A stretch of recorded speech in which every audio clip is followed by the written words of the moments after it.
Did you know you could have a big, beautiful field of sunflowers in just 4 easy steps? Well, here's how.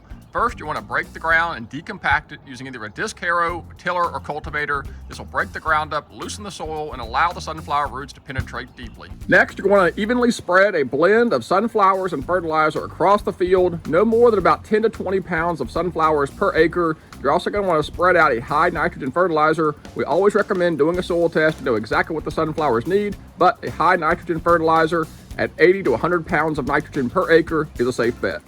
Next step, we want to lightly disc under the sunflowers and fertilizer to incorporate into the soil. Not too deep though, let's only go about 1.5 inches to 2 inches max. And lastly, we want to cultipack back over the field to press the soil firmly against the seed. This will help ensure germination across the entire field. In just a few days, you'll see the sunflowers beginning to emerge, and after 3 weeks, you should really see a nice green, lush sunflower field. And beginning at about 50 to 60 days, you'll see the sunflowers coming into full bloom. It is a beautiful sight to behold, a beautiful field of Clearfield hybrid sunflowers. The sunflowers should be in peak bloom for about 2 weeks, so make sure you get out there, enjoy them, enjoy the bees buzzing around, take your photos. It is a sight to behold.